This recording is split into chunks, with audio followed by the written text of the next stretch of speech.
Hey folks, this is Kalani. Patch 10.2.5 is now live, and with it comes a bunch of new content for you to explore. We have a lot of new story elements to dive into, there's a completely new system and feature in the Azerothian Archives, you can now run dungeons all by yourself, and there are a lot of new transmog and mount rewards to chase after. We can now also get around the world way faster than before, so let's break down everything there is to do in patch 10.2.5 and what you should get done first so you don't waste your time. Now before we jump in, be sure to hit up that like button and subscribe so you never miss another video. First things first, there are quite a few story quests for us to work through in 10.2.5, starting with a visit to Alexstrasza atop the Seat of the Aspects, where you can pick up the quest Fair Skies and Strong Winds. Alexstrasza talks about the struggles of dragonkind since we all first arrived on the Dragon Isles and how far we have come. It's a nice little wrap-up speech and everyone is looking towards the future and what this mysterious harbinger might be up to.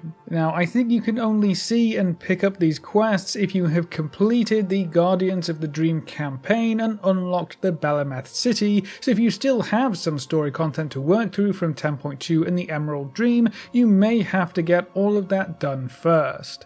After that quest, you can then talk to Vyranoth to pick up another quest right next door. She has been contacted by Iridikron. Asking her about the meeting will play a really cool cinematic showing the meeting. There's a bit of back and forth, but the main takeaways seem to be that these two are definitely not on friendly terms anymore, and we might not see Iridikron for quite a while. Iridikron also straight up called the artifact he acquired, and then passed on to Xal'atath, we assume, the Dark Heart. So the upcoming patch named Dark Heart, as well as various little puzzle dialogue pieces, might refer to the Dark Heart artifact directly. That is going to get very interesting in patch 10.2.7. Alexstrasza will also give you a quest to head on over to bel'ameth to talk to Chandris and Tyrande. You'll get another cutscene here that shows how the Night Elves are settling into their new city, as well as some surprise reunions. With the Night Elves finally having a solid home again, they can start to focus on their future as well.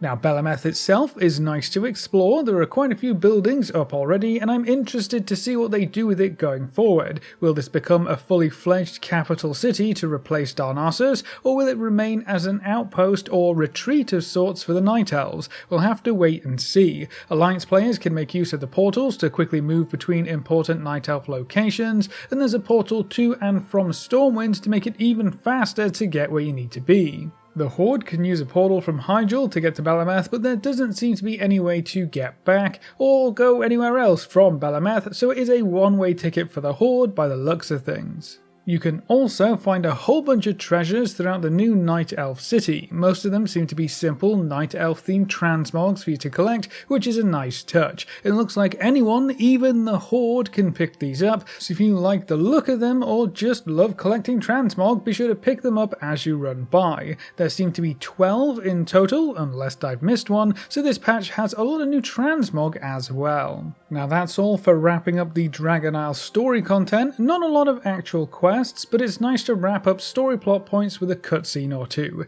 If you're hungry for more story stuff to work through, you can also help the Gilneans reclaim their lost kingdom of Gilneas. You can pick up a quest in Valdrakken to point you in the right direction. The quest can be found right next to your capital city portal for either faction, and that breadcrumb will send you over to Gilneas or thereabouts. You'll need to work together with the Greymanes to push back the Scarlet Crusade, who have apparently taken up residence here over the last decade or so, and then there are also quite a few rats scurrying around, so we'll want to deal with those as well. I won't spoil the story, but after you work through everything, you can get a new White Fox mount that looks really cool, as well as a Gilnean Noble Suit transmog set, which looks quite snazzy and can be used by anyone, so top hats and monocles for everyone. It's not just story content though, we also have a new feature in the Azerothian Archives. You can pick up a quest in the Azure Library in Valdrakken on this little poster that sends you over to the Algathar Academy, or thereabouts anyway. Here you will find the lead archivist who will get you started with everything you need. His assistants will teach you the ways of the archives and how you can contribute to their valiant research efforts.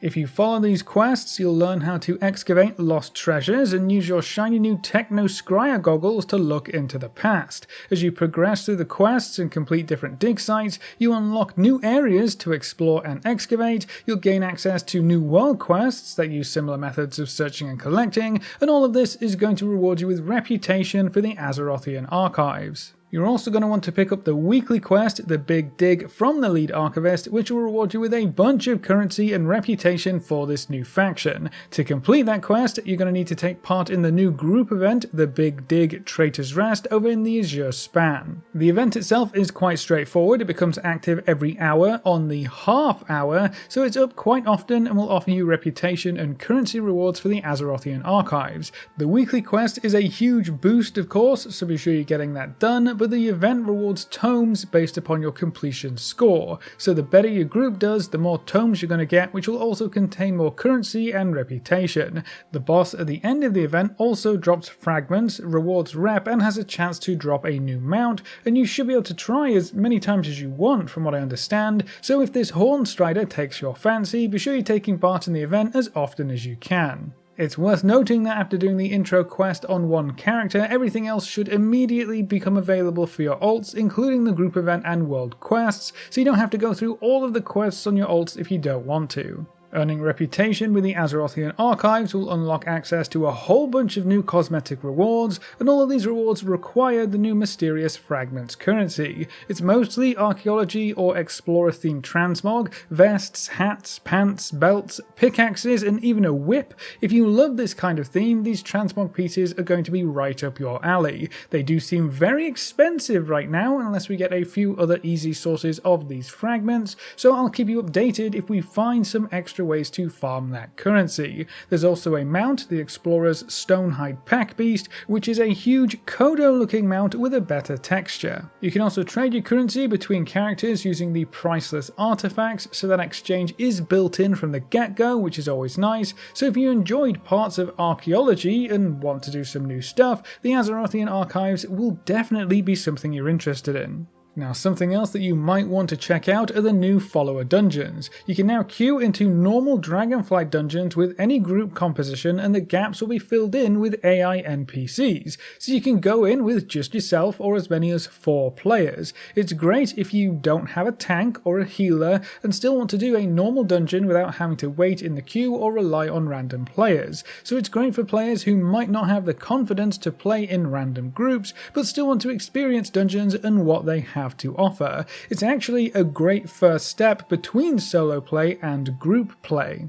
That is probably their initial main intent, but they can be useful for more than that. With no time pressure, no performance pressure, no queue, and the ability to do these normal dungeons whenever you want, wherever you want, at your pace, it's also the perfect place to just practice your characters. If you want to try a new spec or a new role, maybe learn how to tank or heal or swap from range to melee or vice versa, or maybe just try out a new talent set instead, follower dungeons are the perfect place to do so. Testing. You can play as whatever you want, the game fills in the rest, and you have zero pressure on completion time, or if you even want to finish the dungeon, you don't have to. So that's another fantastic use case. You can also use these follower dungeons to complete any leftover dungeon story quests you might have, and you actually earn experience while in the dungeon if you're not max level, even if you're all by yourself, so it might be another alternative leveling option too. Now, there are some restrictions from what I've seen so far. You can only do 10 follower dungeons per day, so there is a hard limit on them right now. It's also only for normal dungeons, so if you're looking for gear upgrades especially, the scope is quite limited there.